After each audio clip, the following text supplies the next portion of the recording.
আমরা দেশে ন্যায় বিচার, সুশাসন, গণতন্ত্র এবং জনগণের নিরাপত্তা, আইন শৃঙ্খলার উন্নতি এবং যে বাজেট দিয়েছে সে বাজেটের মাধ্যমে যে কর আরোপ করা হয়েছে মধ্যবিত্ত শ্রেণী গরিব শ্রেণীর উপর যে চাপানো হয়েছে, ঘাটতি বাজেটের সুশাসন নাই, লুটপাট দুর্নীতির ব্যবস্থা করা হয়েছে, এই সব কিছুর মাধ্যমে যে জনজীবনে অসন্তোষ এবং অস্বস্তিকর অবস্থা, এক কথায় জনগণের যে আজকে নাবিশ্বাস, বাজেট পাশ করলে এটা আরো বাড়বে।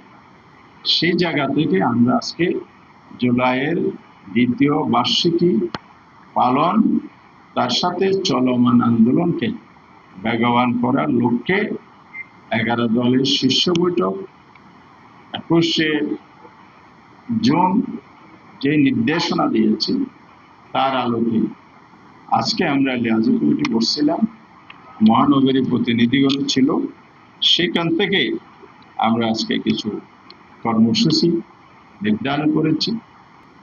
কর্মসূচির মধ্যে আছে 1 জুলাই থেকে 5 আগস্ট 2026, এখানে আমরা 1 থেকে 15 তারিখ পর্যন্ত জুলাই সনদ বাস্তবায়ন তথা গণভোটের রায় বাস্তবায়নের জন্য সকল জেলা মহানগরীতে সেমিনার।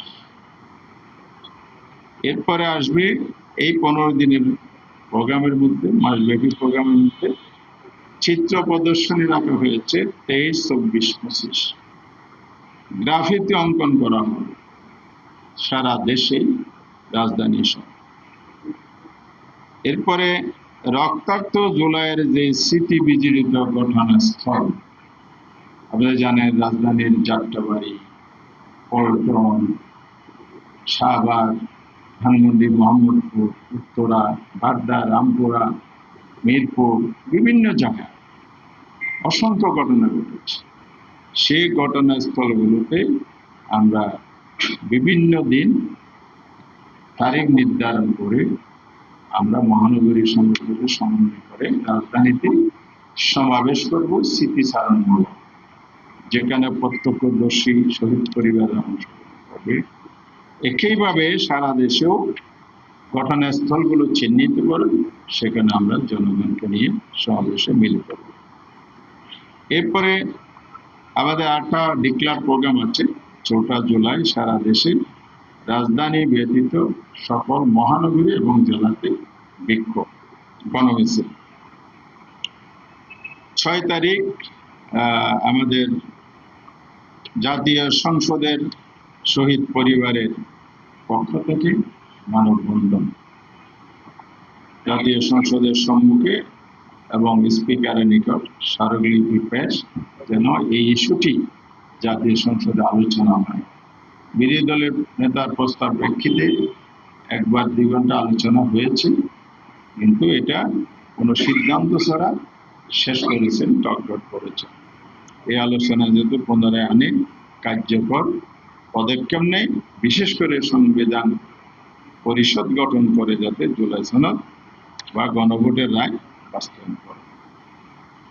এরপরে আমরা 8 তারিখ এটা জাতীয় সেমিনার করব, সেটাও ঢাকাতে।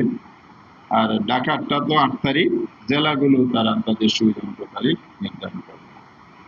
এরপরে আমাদের 11 দলের যারা প্রোগ্রামে ইতিমধ্যে অংশগ্রহণ করেছেন, 7টা প্রোগ্রাম আমরা নিয়েছিলাম বিভাগীয় সমাবেশ, তার মধ্যে 3টি সমাবেশ কোনো বাকি আছে। 11 তারিখ রংপুর, 27 তারিখ ময়মনসিংহ, আর 11 তারিখ রংপুর, 18 তারিখ বরিশাল বিভাগীয় শহর, 25 তারিখ সিলেট বিভাগীয় শহরে সমাবেশ অনুষ্ঠিত হবে। আমরা আরেকটা প্রোগ্রাম নিয়েছি, আমাদের নারীদের বিরাট একটা ভূমিকা ছিল, তার একটা আলোচনা সভা 20শে জুলাই, এখানে নারী সংসদ সদস্য সহ দেশের গুরুত্বপূর্ণ নারী নেতৃত্বগণ উপস্থিত থেকে একটা আলোচনা সভা করবেন। এরপরে আমরা 31 তারিখ জুলাই, সেদিন জুমাবার, সারা দেশে মসজিদ সমূহে দোয়া হবে, আর ধর্মমত অনুযায়ী যাদের প্রার্থনালয় প্রার্থনা করার জন্য আমরা অনুরোধ জানাচ্ছি।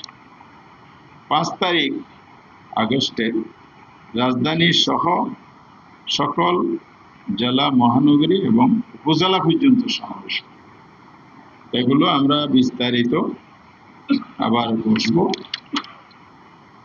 1 জুলাই বসে আমরা বিস্তারিত বাস্তবায়নের আরো স্পেসিফিক টাইম, সময়, স্থান, নির্দেশনা আপনাদের সামনে দিতে পারবো তখন।